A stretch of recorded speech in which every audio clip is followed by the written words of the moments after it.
Welcome to the latest episode of the Celtic Exchange Weekly. This is Tino, and this week I'm joined by Paddy, James and Brydo as we once again cover all things Celtic. Brydo, welcome back to the studio, your first time this year. What's your take on all things Celtic at the moment? It's great to be asked back to the A-team. All things Celtic's, I think, very positive. I think we can all agree that the league is as good as we probably thought it would be, if not better. Majorly down to what we're doing as a club, helped by what other clubs aren't doing. And in all competitions, we've got some exciting games. Obviously, we've got Tuesday night, and then we've got the Scottish Cup on Saturday, and then the Champions League. So we've got a period of important games, and we just need to kind of keep that going. It's not easy, I don't think, for the squad. They're getting tested in every three or 4 days. Conditions aren't great. Sunday would have been a real test for them as well in the conditions and that pitch. So hopefully they're all recuperating and we get some of the players back that we missed. Here's hoping, and we'll get to that. We'll catch Dundee chat towards the end of the show here. But James, in the meantime, we all know how poor Celtic were at Ibrox on the 2nd of January. But it's one thing having a poor result. The big thing is how you respond to it. And Celtic have responded really well. 3 games, 3 wins, 9 goals scored, only 1 conceded. And that's all you can do, isn't it? Yeah, I mean, Sutton came out after the game on Saturday and called Celtic mentality monsters, and that's what it was, just having that mentality to get right back to it. What I really liked on Saturday was the conditions were awful, the formation was a bit jumpers for goalposts, no one was really sure what it was, but it was all working. There was a lot of inter kind of play, inter-moving. Was any man save at one point? I think it was just backies. But it worked. I think the movement and the pace really helped that work. The pitch was terrible, through no fault of Ross County. It was just, it was the weather time of year. It was just bobbly, having thawed out. But I even said in the first half, we're maybe better going direct here. And they didn't. They stuck to their principles, kept the ball on the deck, played their football, scored 4 goals. So that is mentality, especially coming off what was a dreadful performance at Ibrox. But that was my next question for yourself. So obviously you and I were there at Ross County, great day out all round. And the one thing we noted at a certain stage in the game was that despite the poor conditions, the weather was cold. It wasn't windy, and that's a help, but it was very cold. And the surface was bobbly and it was cutting up as the game was going on. But from the very off, Celtic tried to play football, and there was some great football throughout the game, and they never wavered from that principle. They didn't. I think that's probably the task for the manager. I remember we played a similar game a few years ago under Ange, and it was the importance of Aaron Moy in the game for playing that chip ball in behind. It was at St Johnstone, and the part was really, really bad. The short long ball. But I thought that we kind of stuck to our principles, and we kind of wanted to keep the ball moving quickly. And I've said that's been one of our downfalls lately, and I think in that little slump that we maybe spoke about in terms of the performances kind of dropped a little bit, is that we weren't moving the ball quick enough. And I thought on Saturday on that pitch we were. I thought we were pretty quick on the front, and it's as good as the first half I've seen, albeit with just the 1-0 lead that we take from it. I'm impressed by some of their touches throughout the game as well. Just obviously they're receiving a fast ball. It's not the grass isn't holding it up at any points if they're definitely putting a bit of fizz onto it. And even Kasper Schmeichel, I think he zipped the ball out to Austin Trusty, and I thought, but great control for the big man just to take it into his stride. So no, they know what they're doing, and this is why these guys are paid the big bucks. I think that was the difference for us, is that we could have went scrappy, we could have made it a difficult game, but what's the point in trying to lump it in behind when you've got 2 tall boys at the back up against Kyogo, and maybe Ida gives them a bit of a rough and tumble for them, but I think we've done the right thing and try to keep it on the deck and play football. Yeah, there was a couple of moments. So the goal mouths were particularly rutted, and a couple of pass backs. I thought that is not what you're after. But the keeper in his back line dealt with it particularly well. I've mentioned it already. Paddy and I covered the post match, but again, thanks to Lewis McLean from McLean's Highland Bakery. Him and his pals were hosting us on the day. Great company, great lads. They're from the Forest, Shamrock, CSE. Brydo, other bakeries are available, by the way, if you're worried about that kind of thing from a sponsor. But this boy's stuff's absolutely brilliant. It was quality stuff. I don't doubt it. But great to be there with them. Great to see Mick and Stevie and Neil and various other guys. Great company. An important figure to talk about from the day is the man on the screen here. It's Kyogo Furuhashi. As you can see, if anyone's watching, he's just taken a goal off Yang's toe. Yang's about to bury that. Yang would have nailed that. Not the first time. I've no doubt about it. So sure. But lots of talk about Kyogo in the last week or so. He's been linked, Brydo, with a move to Atlanta United in the MLS. That's Ronnie Dyla's team at this moment in time. And whether that affected him or not on Saturday, it was certainly hard to tell given the performance he put in. But what's your take on all things Kyogo at the moment? I thought his performance at the weekend was great in the position he was playing. And the manager actually spoke about it in the pre-game interview where he said he's not going to be like an out-and-out winger. He's not that type. But his movement inside the pitch will be what causes him. To be fair, that's exactly how it played out. Aye. I think as a professional and as a kind of main Celtic striker, I don't think anybody can have any complaints about him. I think he puts 100% into every game, and I've seen some comment about him not celebrating enough his goal, and it's a load of rubbish. It's like nitpicking something. He's probably freezing. You know what I mean? It's like, does they want to do? But I just think that there's discussions, is he the best striker since Henrik Larsson? I think the majority would say that he was. Some would maybe disagree, but the majority would say that. I just think that any time he's asked to do a job, he's doing it, whether that be the front man. I know he doesn't always get the goals. Him and Ida have probably suffered a wee bit just to how Rodgers' team's set up, to the benefit of Kuhn and Maeda. But we need to, I suppose we all need to understand that if the team's scoring all those goals, then those guys at the top end of the pitch have to be doing a job, and the job they're doing with the number of goals we're scoring is obviously a good one. And I know Ida obviously comes into question as well, but as far as Kyogo goes, I don't think we can ask for much. And there's speculation in the last 3 windows, isn't there? Man City was the one in the summer. I said, I think the pre-St Mirren podcast, could I see it happening? Yeah, because of his age, and Celtic would maybe move him on. And do I want it to happen? Absolutely not. Yeah. And I hope he's here for a while. Yeah. And that's mad. There's some people chasing him out the door, which is crazy. You know, obviously we're going to discuss it. It's a topical subject in the world of Celtic, but we're not wishing it to happen. Paddy Brydo mentions Kyogo's age. He's 30 next Monday. Will he be in Glasgow to celebrate it? I think he will. I've had a wee change of heart on it. I was consoling myself because I don't want to see him go at all. I think he's been absolutely brilliant for us. But just watching his performance on Saturday, and his movement off the ball is something that's just a highlight for him. But what he does in order to bring other players into the game, and we speak about our forwards not getting involved too much, basically with the amount of goals that they've not been scoring, or maybe this season, and if you take into consideration last season. But it's actually the space that they create for the two wingers. I think that his movement, the upset that it causes defences, and allowing the likes of Maeda and Kuhn to get into behind those positions where the ball's played along the goal mouth, he's very, very clever in what he does. And maybe it's been that like selfless act and that front attack that's been the big highlight for him. But for me, he could go and play in the MLS in 2 years' time if he wanted, and still get a decent enough wage. I think he's in a long-term contract. I think he loves it here at Celtic, and I just don't think he needs to move yet. Yeah, I don't think there's any hurry. James, Paddy talks about the kind of selfless work of Kyogo, and I think the system, the way it's set up just now, and it's kind of become the narrative, hasn't it, that Rodgers wants goals from all around the park, but he's getting them in particular from what he calls his wide forwards. It's Nicholas Kuhn who's got 16 goals for the season. It's Daizen Maeda who's got 14. But there's this narrative that, Kyogo's not his best, this system doesn't get the best out of him. He's a top scorer in the league. He's got 10 league goals. He's up there in the top with Sam Dalby, the guy from Dundee United, but Kyogo edges it because he's got more assists. So he's actually doing better than some would have you believe at this moment in time.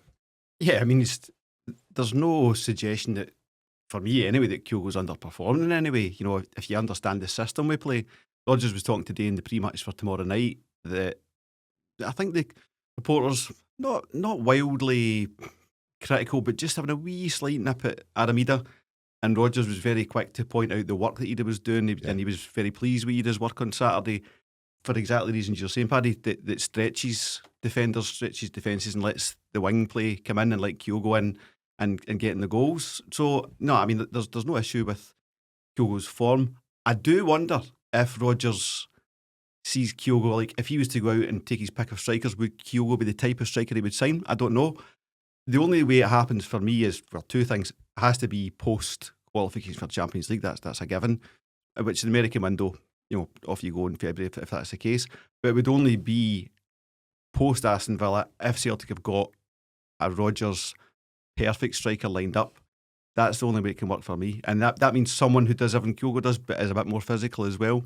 That's my only take on it. And Rodgers himself, he was also quick to, maybe ourselves included, maybe not. There's a lot of body language experts out there at this moment in time in terms of how he celebrated or not, how he's carrying himself, how he's conducting himself, various things like that. And the manager was quite flippant about that. He was quite dismissive of it.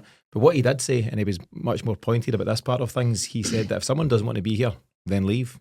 The door is open. So, but he doesn't think that's the case with Kyogo. Now, football being football, things can change very quickly within any given transfer window. And you hear managers say, not for sale, not for sale, not for sale, gone. You know, these things can happen. But he was quite sharp to say that if someone wants to go, the door is open. He did say that, but for the second pre-match press conference in a row, he has not denied it. You know, he said, is there interest in Kyogo? Is that something? And he's like, blah, blah, blah. We always these wee snippets of interest. He didn't shut anything down and say there's been no offers, no interest. No, but I think his general line is always, when there's something to tell you, we'll tell you. You know, that buying or selling, I think that it just covers your bases. It means you don't commit yourself. I think to we've had anything. activity through Kyogo's agent. And that's to be expected if you've got a striker like Kyogo. It's whether the numbers hit and whether the cover hits as well. Let's see. Brydo, you could describe his position, Kyogo's position on Saturday. You know, we talk about the false nine, and Paddy and I had a chat with this yesterday. He played kind of as a false winger. He wasn't a false seven. A false seven. He was certainly not an out-and-out right winger. He was drifting in. At times, him and Ida were partners. At times, he was back out. At times, Ida was dropping into the first goal is a great example. Ida dropped into the pocket. The ball ends up getting put out wide to Alistair Johnson, and at that point, Kyogo's manufactured his run and took it off Yang's toe to open the scoring. But what do you make of it? I think it's clever by the manager to find that system. He was missing 4 wingers at the weekend: Kuhn, Maeda, Forrest and Palmer. And he's found a solution that worked pretty well in the end up. Yeah, it's kind of like the old fashioned inside forward type, wasn't it? I think it makes it really difficult for a defender to work out where he's going to be going. When he plays up front on his own, and we talk about Ida as well, they're very good at occupying 2 defenders, and it makes a space for the wingers. So I was actually quite excited to see it. I know we're not happy with the Maeda and Kuhn not being available, but it made the game a bit more interesting as well, because we could see that it's something different. I think we would all like to see it sometimes. I know that the machine's going on and we're winning and winning, so why change it? But sometimes it's good just to have a wee look. And they did work well together. They're both clever football players, especially Kyogo. And his movement it must be a dream for his playing partners whenever he's anywhere near. So it's no surprise he got on the score sheet at the weekend in that position, because one, that's where our players are scoring goals from, and Ida's got to take a bit of kind of compliment for that too. But it's Kyogo's energy and Kyogo's movement, and it must have been a nightmare for the Ross County right back, because he'd be like, well, sometimes standing marking nobody or having to drift away inside the park, which should open it up for the likes of Baye and stuff like that. But we've got to get the ball to these players in a controlled fashion and give them that at a decent speed in order they can get one-on-ones and make the most of it. And I think sometimes we're guilty of doing it a bit too slow for the likes of Kyogo and Ida to get the benefit. But on Sunday, I thought the full team played at a much better pace, which they then reaped the benefits from. It's another option, isn't it? It's just another option. And actually, like, we've watched how many games this season, and we've seen Nicholas Kuhn stick to that right-hand line. He's never really pulled in. Whereas, as you say, Tino, Kyogo was a little bit further in towards just behind the box more than anything. He wasn't bang out in the right wing, and he was still dropping for the ball in midfield at points as well. It creates confusion. I thought it worked well. I think any system which causes just questions for a defence, do they stick or they twist, do I come in as a fullback, do I leave Kyogo to somebody else, it certainly makes for interesting viewing when it causes those problems.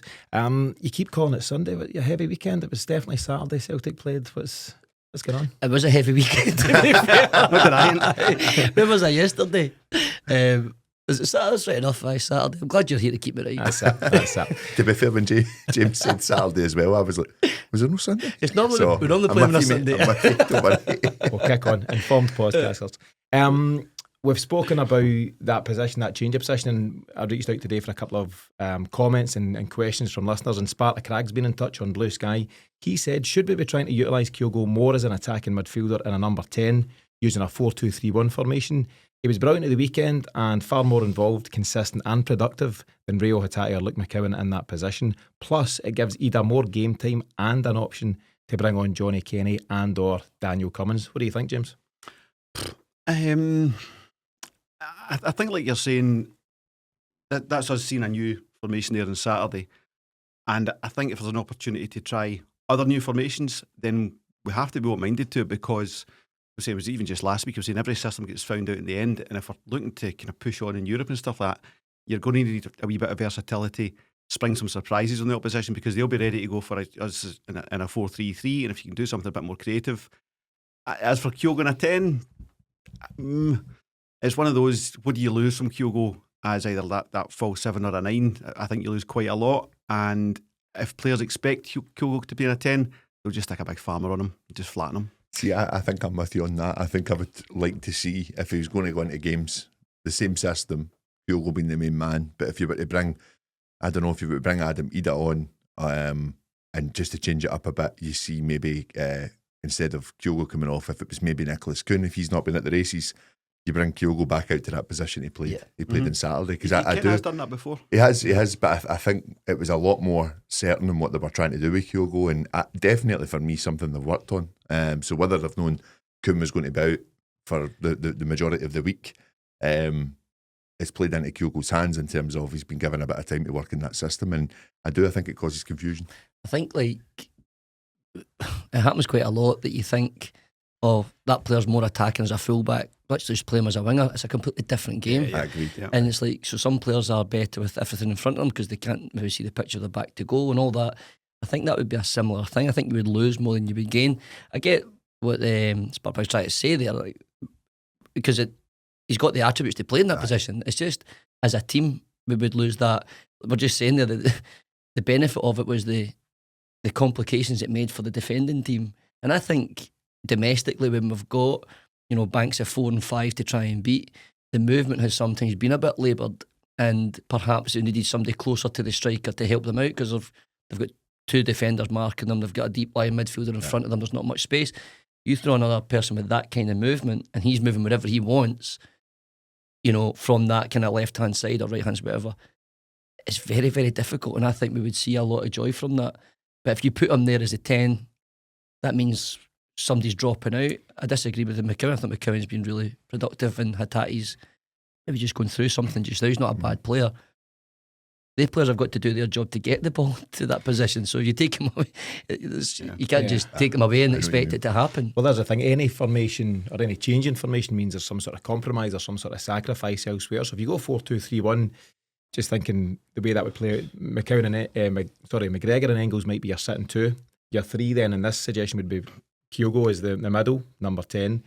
Maed on the left of that, Kuhn on the right of that, and Ida up top. So you've lost one of your midfielders. You've lost a Bernardo or a McCowan or a Hatate. So you might lose the midfield. You might look great and creative up front, but you're losing the midfield battle. And actually, I'm starting to now think that we've spoke about those conversations of do we try Engels in the 6. I now think you're starting to see how important he is where he's playing at the moment. Too much creativity. He really has, and he's starting to really open that up. And I think his delivery into the box is only going to get stronger as well from those short angles as well. Yeah. Those wee passes in the last 2 games that he's managed to find in those pockets where it's, you know, when you're playing a deep line role, it's much easier to not lose the ball, clearly, because again, the game's in front of you, you've got options left, right and centre, and there's nobody putting it under serious pressure. It's at the edge of that box in that final third. That's why these are the top players in the world. It's because they can create that space or chances from tight spaces. And what we've found, certainly in the last 2 games, Engels he looks far more confident. Even like how he's taking a dig at the edge of the box now. He wasn't doing that before. He was quite hard on himself. It was like, but it's maybe he's a young guy. The pressure can sometimes take its toll. I just think he had another good performance and in that area. So you're right, if we started messing around, you also got to take into consideration the fact that we keep clean sheets, and that's because of the work in the midfield to stop the ball even getting anywhere close to the defence. So if you start, it's not broken, it can just be tweaked a wee bit, you know. And I think the weekend was a great example. It was just a tweaking of an existing system. It was pretty much 4-3-3, but obviously Kyogo's positioning was unique on the day, but in principle it was the same setup. Be nice to see it in Europe. I would like to think, don't get me wrong, it's Nicholas Kuhn's jersey out in the right 100%, but it's not a bad option to have with 30 minutes to go. The one thing I would say against better teams though is if you did that and he drifts in, the top teams in Europe have really, really, really good fullbacks. And if you're just leaving a fullback, say it breaks down and he's got all the space, 2-on-1 against a Greg Taylor or whatever. Greg Taylor, you know, he gets a lot of stick and stuff, and we know what Greg Taylor is. He's helped out massively against the top teams because Maida's in front of him. And we noticed that when Maida's not playing.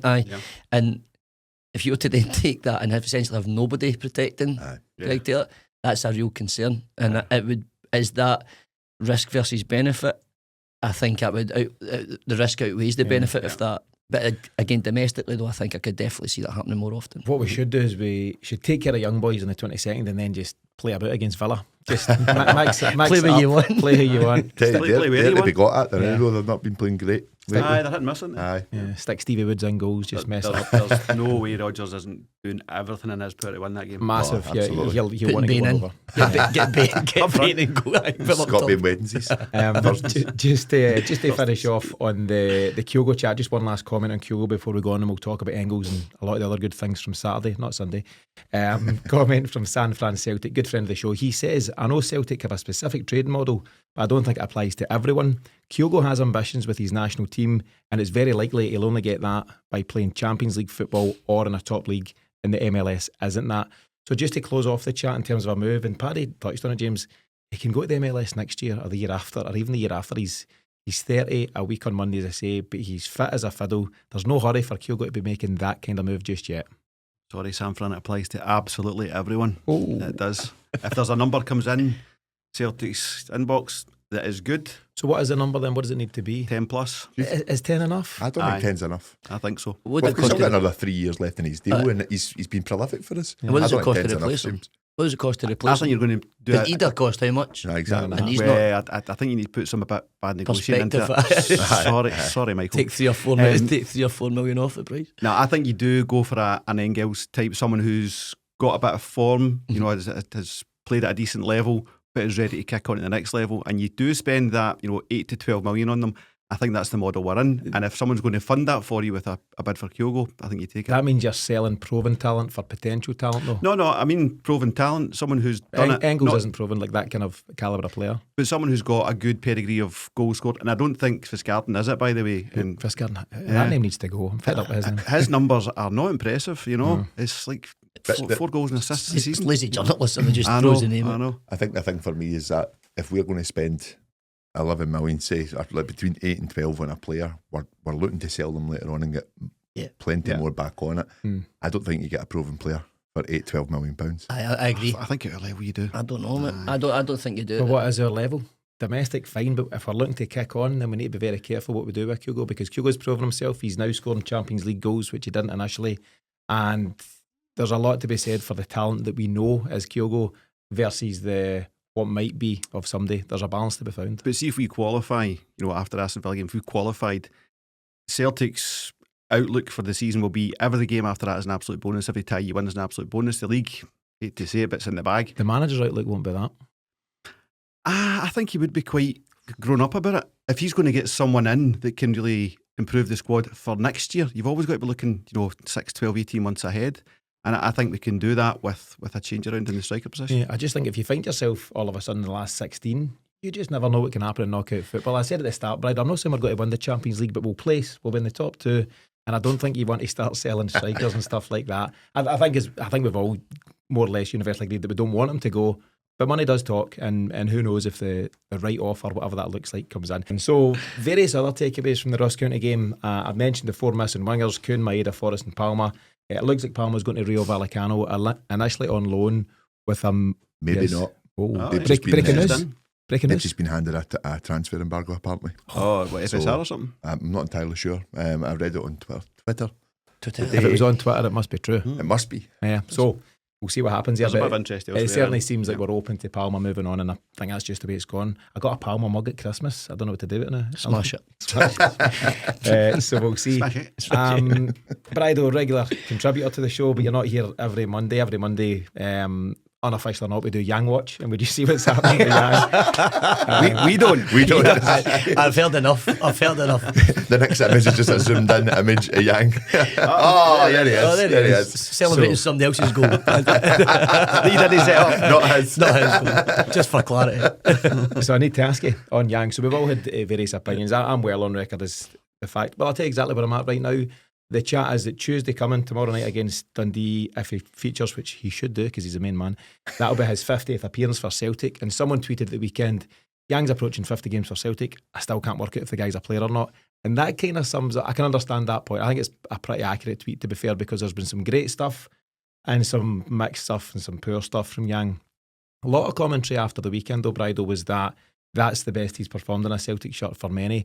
And of course, his main focus as a winger should be creating goals and scoring goals, but he puts in a real shift for the team. He's a real worker. I rhymed off some stats with Paddy yesterday about various duels won and different things and regaining possession. And he does a lot, but ultimately, whether it's Yang as a winger or Adamida as a striker or Louis Palma as a winger, in that part of the park, you need to convert everything you do into assists and goals, and he's not quite doing that just yet. But what's your general take on Yang at the moment? Take all the time you want, 20 minutes if you like. It's there's no question when he plays, he does put the work in. He's no shirking these running back or anything like that. But in that position, I'm looking at what quality have you got in the spaces we just discussed about, that final third where the big money is, right? That's where your best players tend to be in those areas. He has got better, but I've said it a few times now, the drop off from when Kuhn isn't playing and he does, I think it's so stark. It's like night and day, really. And it's two part, isn't it? It's because Kuhn's been so good, and we might not be able to get a player that produces what Kuhn's doing for a few years. We'll try, maybe, but we might not get that. What if he's sold and whatever, whenever that happens. Hopefully not anytime soon. But Yang, as much as his endeavours there and he's trying and he's doing all the stuff, it's just in that final third. I think he's a squad player at best. Essentially, that's what he is. That's why he's got 50 games and I don't know how many goals he's got in the 50 appearances. Not many. No, it's a couple. Has he got a couple? Couple of crackers. Don't doubt it, mate. But so the numbers aren't. You look at Kuhns and Maidas, for example, even like Jota and Abada's. For a long time, that's the positions this team's got goals and assists from, and his numbers are nowhere near it. So I know all his appearances aren't 90 minutes, and I know there's some late subs and stuff to make that skew the results a wee bit. But I just don't think, for me, I don't think as a club moving forward, he's got what we need. And I think it's a position that we need players of the quality we've got in Maida and Kuhn. We need at least one, maybe two of those, and the likes of Palma and Yang. Forrest has maybe got another year or something. They can't be featuring as much, I don't think, even although he's contributing, just now, but I just don't think it's enough. Yeah. Thanks for your comments, and we'll see you next time. That's the last time, and that'll be the last time I get back. It's been a pleasure. No, you have to go right now. It's not, 55 minutes, James. Nice. I knew he'd get it in. James, Paddy and I, as I say, have covered Yang and then some following the weekend game, but what was your own take at the moment on where he's at? I mean, there's a lot of things to like. When players sometimes get to this situation, and it's happened with players in the past quite recently, it's just that they can't handle the mentality of being a Celtic player. They've got all the talent, but they just, mentally haven't got it. I don't think that's Yang's issue. I think he's quite mentally strong. I think he works really hard. He never, ever hides. I just don't think he's got what we need. I think the gap between himself and Kuhn is so vast. At the moment, certainly. You mentioned Jota and Abada. You could rock up to a game 3 years ago, and whoever's picked for the right wing position, you're going, yeah, I can live with that. If you've got Kuhn on the bench and Yang starting, you'd be pretty aghast, So I think that's a problem. Every position needs to be improved, and that includes the backup to the main, and I think the gap's too big. It's not like he's not been given time, so people were getting on at Engels at the start of the season. That was just madness. People got on at Kuhn last season. That was also madness. It's not like that. He's had a good, chance at Celtic, and he's had starts as well, and he's getting them. I like him as a character, but I just don't think it's going to happen for him. I think it's a bit of a sad one. Yeah, let's see. I mean, he's now, as much as I do like him, he's now in this, I think it is last chance saloon, because the manager's been, he's on record about the fact that he's looking for a winger, but whilst we've got Palmer looks like he's further off, and Maida's injured, and Kuhn's just coming back, and James Forrest injured, this is his window. This is his time to shine, and it's up to Yang now. He'll most likely start against Dundee. I can't see another option there, so he'll get another opportunity. And at some point he needs to convert and convince the many doubters, although some have kind of warmed to him in recent times. Let's see. We'll move on. We've talked about Arne Engels. And just making up things. What have I made up? Just that everyone's starting to want him. Been on Twitter recently? Oh, Oh, it's red hot. It's red hot, life. Paddy. Aye, The gospel. We spoke about Arne Engels and his contribution, and I've mentioned there, Paddy, that the manager spoke post-match, Ross County, quote-unquote, saying that Arne Engels is now playing with real authority. And that's what it's at, Brydo. He's starting to just dominate games and take them by the scruff of the neck and step up beyond Callum McGregor and say, I'm the main man in Celtic's midfield. And I think a real sign of his character was that penalty situation. You know, he wouldn't have chosen that by design to miss your first penalty. The goalkeeper made an excellent save, but he's clearly off his line. And the manager was quoted as talking about, some of his backroom staff said, should we change the taker and give it to Luke McCowan? Oh, no. And manager said, absolutely not. This is his, let him go and do it. And Engels, there was no doubt, Paddy, that he was going to take the ball for a second time. And he confidently tucked it away. And I think that says a lot about his character. It's not easy to do something like that. No, it's certainly not. I think you're just seeing this confidence grow within him, and I think he's always obviously believes in his own ability. You know, he's been playing at a very, very high level in the Bundesliga, and I remember when we were linked with him, a few Celtic fans had asked Derek Ray, the Scottish commentator that does a lot of Bundesliga work. He said that there's always just been something about Arne Engels, that there's a great player there, but it's just getting that consistency and it's unlocking what else he can do. He also spoke about him playing a little bit deeper than what he's been playing with at Celtic. And maybe this is just the best relationship for him, is now being allowed to express himself a bit more further up the park. And also just having a manager that's just going to say, you've got free rein. Quite like what Ange's done with Rio Hatate, quite like what Brendan Rodgers has done with Rio Hatate, in the sense of, we know you've got the ability there, just go and trust yourself and being able to do that.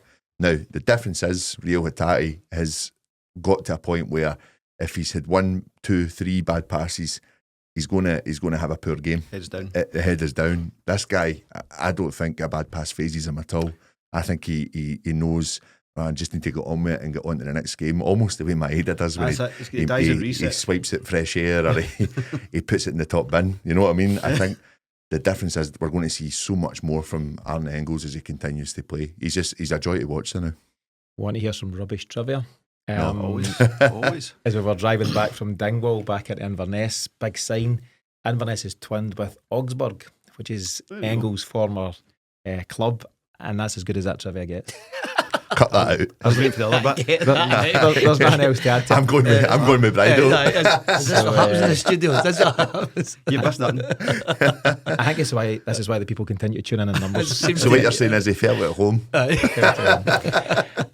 no, great to see from Engels, and as I say, a lot of character. He just reset himself and convert that penalty. Great to see. Another guy who's made several headlines at the weekend is Johnny Kenny. We've spoke about him a lot. He signed for the club from Sligo Rovers, I think. Didn't have any initial impact, went on to Queen's Park, found himself back at Shamrock Rovers in the League of Ireland. I think he's got 24 goals for the season there, and he's also been scoring goals in the Conference League, which obviously isn't the top level, but from Johnny Kenny's point of view, he can only play at the level that he's presented to, and he's done his job there. James, what do you think of the fact that he's now back in? And to answer a question from Colin Rogers, good fan of the show on Twitter, he says, is Johnny Kenny now our third choice striker? 100% is. You know, it's something we were looking for Rocco Vata to do, but for whatever reason he didn't want to do that. Scored a cracker last week, didn't he? Midweek. And good luck to him. But it has left that gap, and I just think that third striker just provides that extra competition for your top two, especially when it's someone like Kenny who's coming on with real urgency and a keenness about it. I don't mean like McCowan in that they're both Celtic fans supposedly kind of thing, but just a bit more youth and a bit more to prove, I suppose. Both coming from slightly lower league, lower level teams, and just both wanting to show that they belong there. I think McCowan's doing that, and as a player for me, Kenny's now starting to add that as well. Who knows where it goes? I was told when it was, I think he was signed by Dermot Desmond essentially, but when he was playing under Ange, I was told it's not going to happen for him. He's not coming back from his loan, and that's just not Rodgers' attitude. Rodgers said today he's noticed that he's bulked up a bit, and that is important if you're going to be a striker at Celtic. You're going to be knocked about, so he's got a bit more kind of body weight to him. So he's obviously gone away and done the work and got his head right and come back. I'd love it to happen for him, really would. Brydo, he's certainly shown the right attitude. He's been back in first team training now for a couple of weeks, and it's clear the manager saw fit enough to put him into the squad for the weekend there. And then with the game in the balance, with 15 minutes to go, he's given him the nod there. Johnny Kenny, just in terms of his own ambitions, I think he tweeted after the game or the day after, a day I'll never forget. It's clear that this means a lot to him. I'm sure it means a lot to his family back in Ireland too.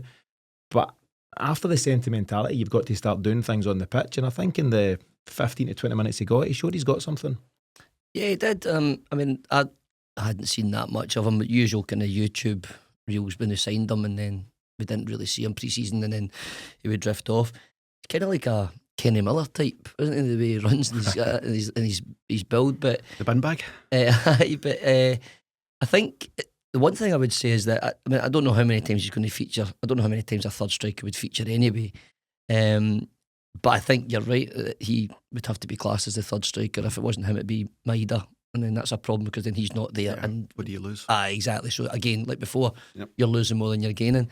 But he's again similar to Yang. His attitude, the endeavour. He did come on with a lot of energy, and it worked because it got us. He kind of bundled his way through, kicked the ground a couple of times, and got an assist. That was a pitch. We'll blame the pitch, but I think for his attitude, you could 100% see that he's saying, I may not get that many chances on the pitch.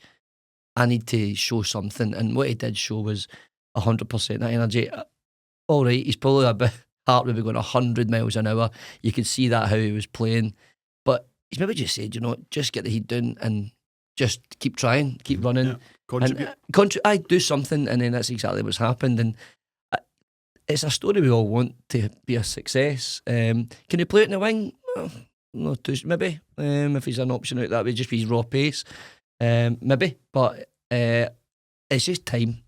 It's all time. You can't judge him good or bad just now, I don't think. No. It's time, and whether he gets that time will remain to be seen. And again, maybe like Yang, he'll get an opportunity against Dundee. I think he's earned his place back in the squad, and it'll be interesting to see what the manager does. Paddy, on you go. Sorry, just to add to it, that group of players that are potentially always your subs, your Ralstons and your Kennys or whatever, in any level of football, they're an incredibly hard group to keep happy. Yeah. Very. And they can be very, very disruptive. We've seen that in clubs and teams all over. And I think having characters like that, Ralstons and the Kennys or whatever, who are clearly honest in what they're trying to do, love the fact that they're at a club like Celtic, probably feel quite lucky they're at a club like Celtic, hence like that tweet and stuff. That is a massive positive as well, because you've got them there and they'll be ready to go. And they won't be, I'm not saying Lou Palmer is kicked up or anything like that. I don't think he has, but sometimes the foreign players or even some older players, they do. Like Chris Commons done it, remember, way back, and it caused absolute carnage. Yeah. So it can wreck a kind of feel-good factor around a squad. I think the way Celtic have managed that over the last few seasons, whether it was under Ange or whether it's under Rodgers, is that that's not his problem, that's the player's problem. And I think that you leave that to the likes of your Callum McGregor's, James Forrest to deal with that. Casper Schmeichel will have seen all of that in his career as well. Everyone needs to pitch in because you could be called upon at any time. Professional. Aye. Be professional. I think it is important, like you say, but I think it's also important that, like Luke McCown, you don't feel lucky to be there. You do feel like you deserve to be there, because when you step across the white line, you can't feel you're anything but deserving to be in your position. Valid, so I think that needs to be pushed across all players who are second string, that you deserve to be there, and it's your job to take the jersey off the guy in front of you. Yeah, true. Yeah, I think it's important to shake off the fan element. Luke McCown's a fan, various other guys. Yeah. Johnny Kenny will have been brought up, in Celtic's traditions, you would think, but you need to put that to one side and go and be the pro and show what you've got. So let's see what Johnny Kenny's got moving forward. A few listeners' questions just now that I'd like to run through, a wee bit of variety in them. First one comes from Stevie Clark on Twitter. He says, and we've touched on some stuff of this element just briefly, but how much would you invest in a left winger? Well, the costly signing of Adam Ida, so 9.5 million-ish, influenced the board's thinking when he's contributed very little to the season so far. I mean, you need to look at the balanced scorecard on that transfer window when you're pulling in £30 million for Matt O'Reilly. I think we did overpay slightly for Ida, but I also think he's a player. I think we definitely overpaid for Engels. I think he's a player. So all of these things come out in the fullness of time. Can you get 9 back for Ida once he's played for a few years and he wants to go elsewhere or whatever? And can Engels go for 40 million? I definitely think he can. I think it's going to be our record sale in hopefully a few years and not a couple of years' time. You pay what it costs. If that is a priority position, and it is, I think you need to just, again, like I was saying about the striker, I think this is the mould. This guy is the mould of what we're going for. We're going for that.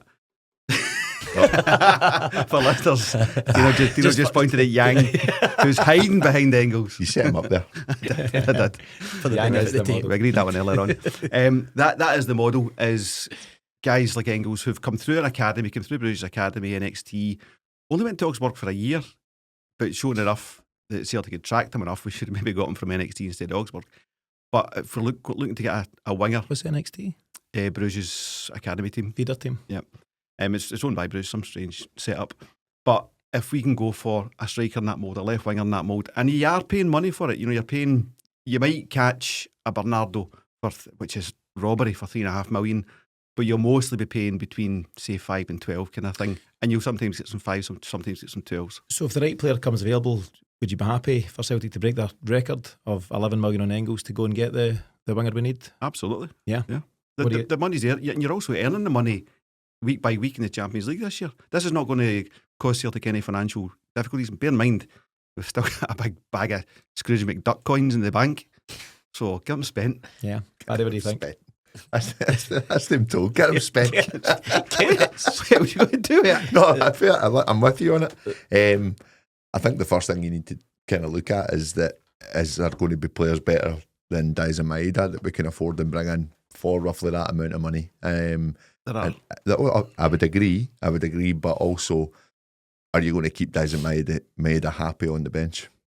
And that's where you're then possibly looking at, for him to move on, are we then having to bring another player in? So there's a lot of thinking to do with that. I think it will be someone that's a project player, maybe not at that figure, maybe not at those numbers, that's possibly going to come in and challenge Maeda, and then we'll see how that goes. If Maeda decides to move on down the line, then they'll spend that money. That maybe it's still Maeda's shot for maybe another 6-12 months, but this other guy maybe comes in and supports that. Aye, I think that's how they'll work it. I think Maeda's played. I mean, he must be one of the highest amount of minutes.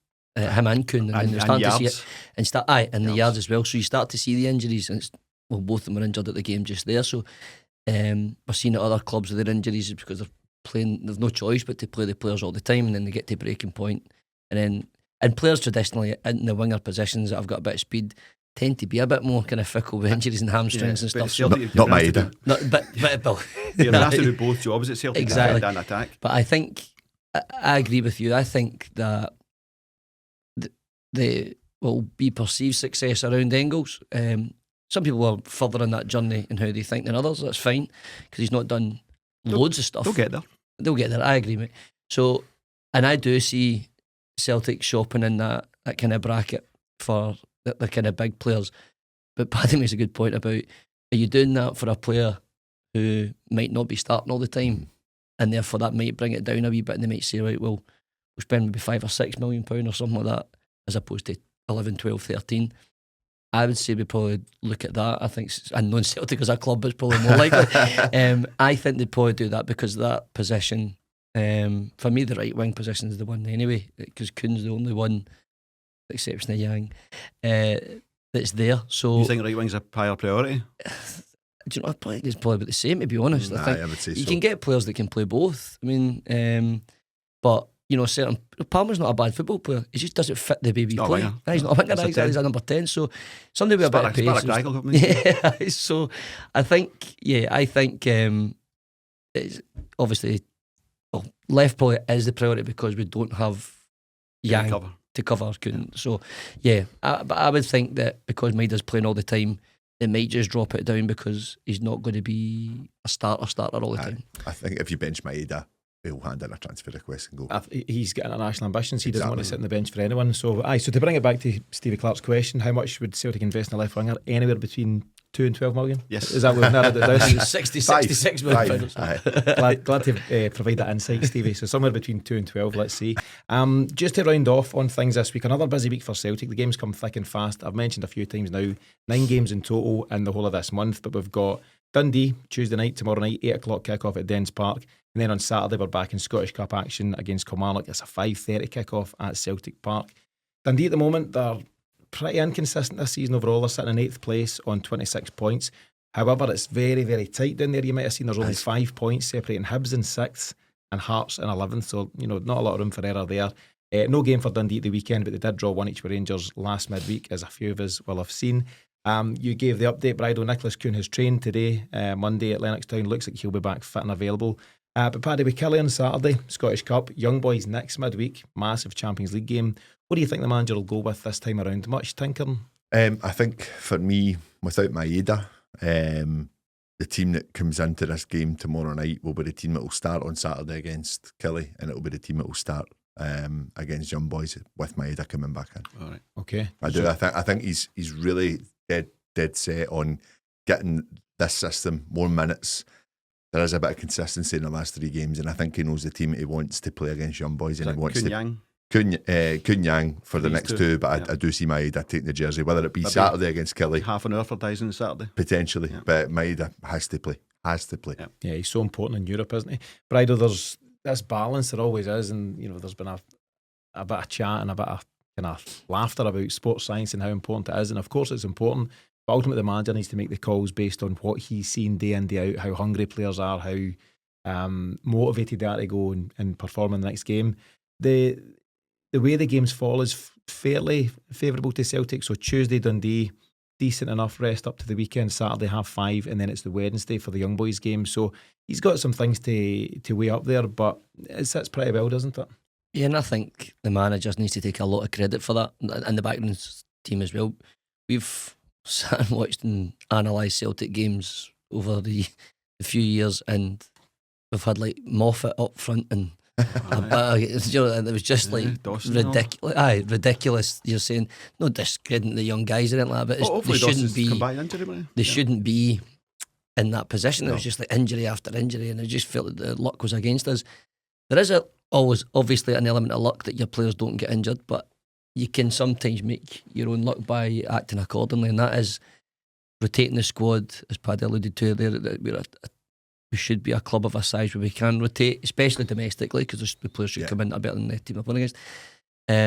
And I think we've done that really, really well. More than I think most of us maybe thought that Rodgers would have done in the past. Mm-hmm. I used to say that he doesn't change and then he make like 5 changes. And I just think football's changed. I think so. The load's so heavy and no break. And that's it. And it's relentless. And I think I said last week, I was like, I don't really remember other than the kind of even like UEFA Cup run or whatever, that I felt like the games have just been all the time. I know that it's because there's no winter break and stuff, and maybe that's what it's been, but I just think there's certain players can get away with it because they're built that way. The Callum McGregors of the world, and think that's fine. The centre halves, that should be fine.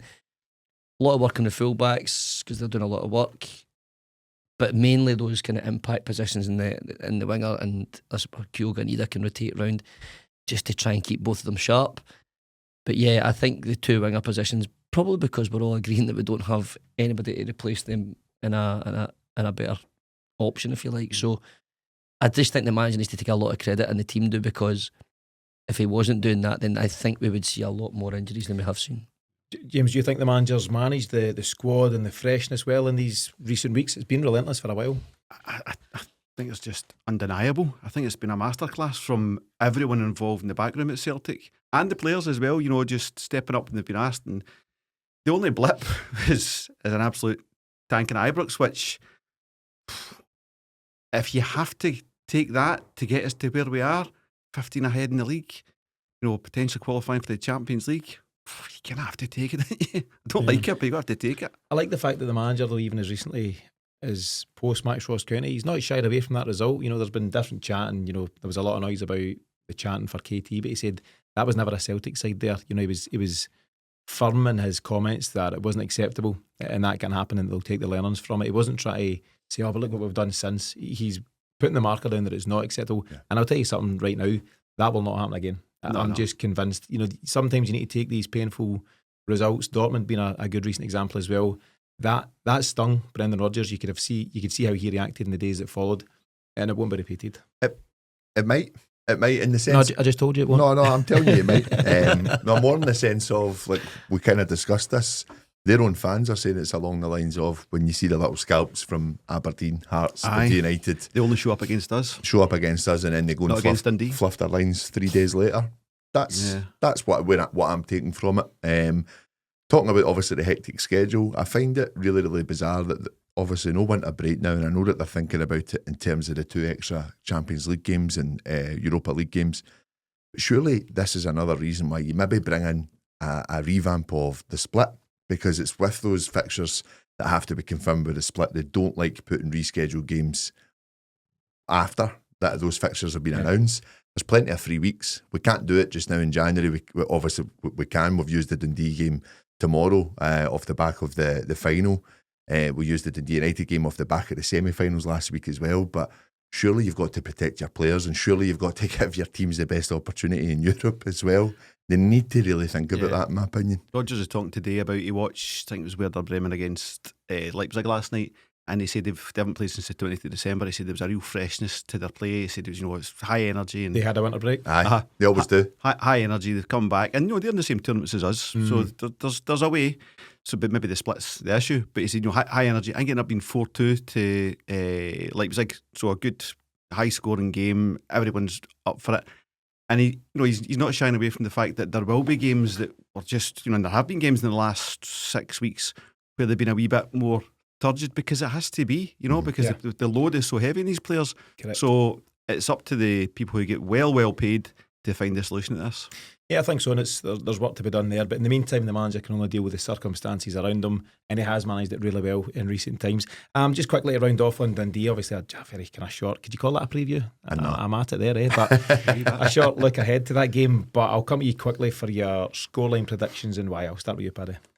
I'll go for 2-0. I just think another comfortable display, hopefully tomorrow night. Dundee done very well, and I think they actually came away quite disappointed last week, some of the decisions that went against them. Yeah.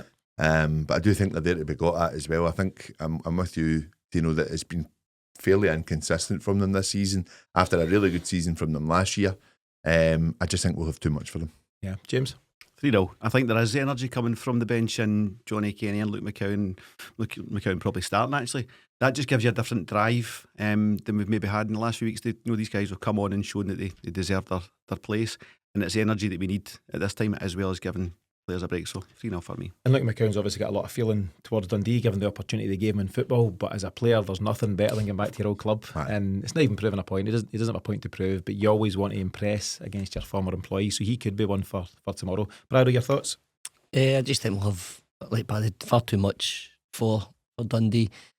They played well against Rangers. We watched that game, but the style of play that we've got really suits playing against a team like them. There'll be chances in the game, and I just think we'll be far too clinical. I think we'll score. I think it'll be like 4-0 probably. And I'm saying that based on like Sunday, Saturday, we didn't play that great, but we still scored 4 goals. I know they're late on, but we just seem to be doing that. We're breaking teams down. They get tired, and we're just ruthless. And I think it'll continue. And Kyogo's obviously got his goals last wee bit, so I'm saying 4. Yeah. And it's interesting that all three of you lads here have got the clean sheet record maintained, so it's at 17 and 22 games now for Kasper Schmeichel. And it's taken penalties to beat him. We've only lost 2 goals at home, by the way. It's those 2 Aberdeen goals from the 2 each draw and a scattering of goals away from home. I'm the same. I think it's going to be clean sheet. I don't want to be born and predict the same as you. Can I go 2.5 now? Is that enough? Go 5. Go 5, aye, why not? I think 3's my honest opinion. I think it'll be about 3 as well, but I'll say 5 so that I've got a double chance and I can flip this up and say, look how right I was. So 3-0 or 5 now to me. We'll all 5 for Yang. That'd be amazing. Imagine that. I'll never come back. No, none of us. Amazing. None of us. The show would be disbanded. Tino's just on his own. I told you. The only broadcast For whatever. Just play these goals back. Watch this one. Watch this one. You're laughing, lads. It's going to happen sometime. Anyway, we need to wrap things up for the week. Paddy, your final comments for this one? Yeah, just as Brydo touched on at the beginning of the show, a very important week for us, and just excited about it as well. I think we've got to be looking at this game next Wednesday as the most important one, but obviously we know that we want to win another trophy this year in the Scottish Cup.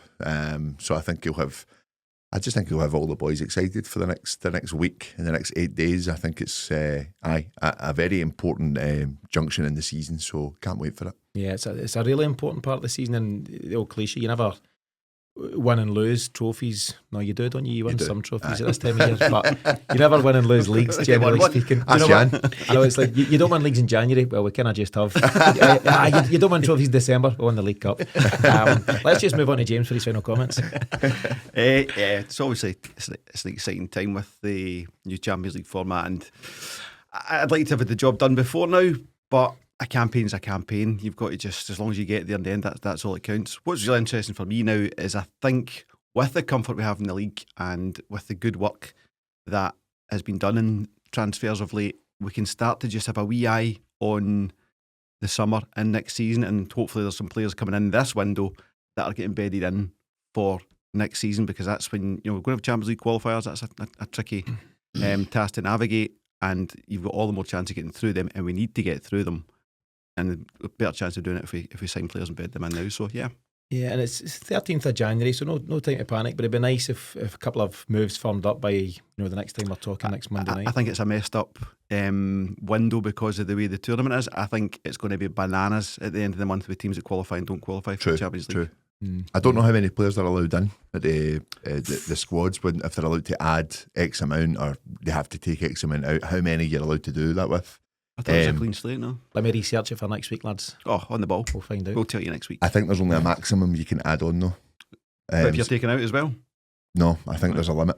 I do. Tell you what, lads, we can find out. Let me check for next week. Please do. And we'll take that out. But Rogers hinted today that there could be some movement this afternoon elsewhere that can allow for us in the next 48 hours. But he's very vague. I seen talk about Lazio signing a new guy, which might release a winger and various things like that. Brydo, final word of the week goes to you. Oh, thanks very much. You're welcome. Great to be on the show again, boys. I just think it has to be a really positive place for the players to be. Due to their hard work, obviously, and the output they're given, I don't think as fans we can complain at all about the effort that we're seeing. The odd blip, if you want to call it that, but it happens in sport, and I think we'll just continue to kind of, similar to Dortmund, as soon as that happened, we just went on this crazy run. And I just think it'll be exactly the same.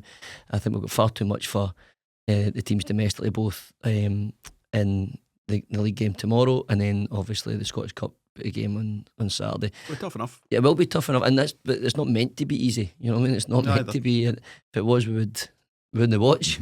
So I just think that we're in a really, really good place, and I think the players are competing with each other. They're pushing each other. I think to the point we don't know what midfield three will start and things like that. So, looking forward to the games as we always do, and it's just fingers crossed that we don't lose anybody else before what's probably the biggest game, which will be the Champions League game, although the next games normally should be the biggest game. I've not been complacent. There's no doubt though, an important month, January, on and off the park for various reasons, so we'll see how it all plays out. But in the meantime, that wraps things up on this latest episode of the Celtic Exchange Weekly. Thanks to James, Paddy and Brydo, and thanks to you for tuning in.